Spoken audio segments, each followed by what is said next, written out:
Hello everyone. So today we'll be going to start with the October progressive. Okay. So this is the first exercise. Start. Mr. Deputy Speaker, sir, we are happy to debate this important subject once more. As you know, the defense debate should necessarily concern all of us and it should be based on a national consensus. It is not a one party business or a one man show. It concerns the entire nation, its security and liberty. As shown, without a strong country, everything else has no meaning. Therefore, all valid viewpoints expressed must be taken into account in evolving such a policy.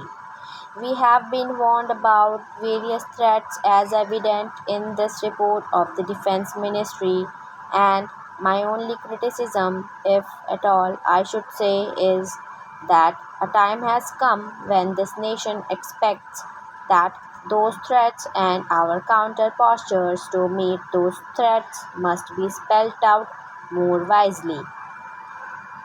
By this I mean that one who studies this report, unless one has access to various other documents available in abundance elsewhere, one cannot arrive at a position as to what exactly we are trying to do in order to meet the so-called threat which I certainly assert there is.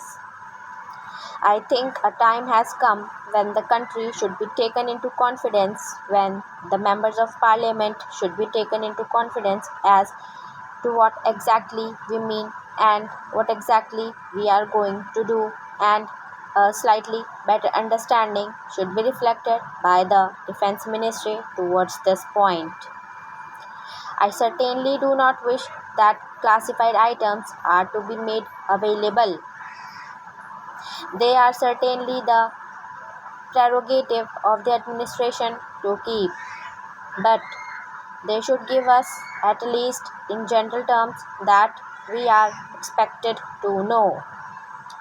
Nearly 55% of the last year's defense budget was spent on the rise in the costs of petroleum articles, oil, fuels, lubricants, and the rise in pay scales, pensions, and allowances, etc. It hardly left for the entire defense budget a balance of 40%, which goes to make the real hard punch. And so it remains this year also.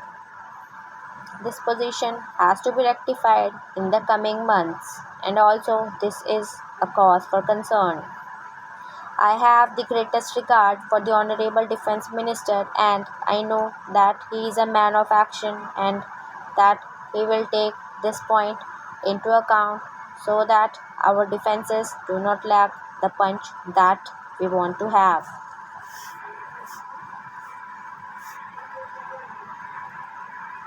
The threats, as spelled out in the report of the ministry, are mainly from the north and west, and as far as they go, they are right. As far as the threat from the west is concerned, it is more positive. I do not foresee anything to come out of that cold state in the north. But if you look at the west, the defense budget of Pakistan has increased by 25% in the last year. From 1981, they have increased their budget 50%. They have raised their infantry divisions and one armored division. Not only that, they say that Pakistan will settle outstanding differences with India from a position of strength. We, on the other hand, have the same commitments as we had before 1971. That should be an indication to those who understand this matter that our commitments remain the same. Our ratio of forces on the Western sector necessarily has not improved as one would like them to do.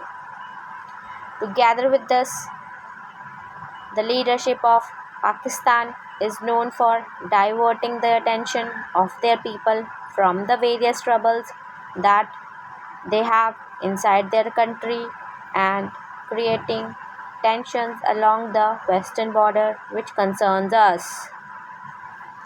We have had the sad experience of having three major wars in the last 40 years.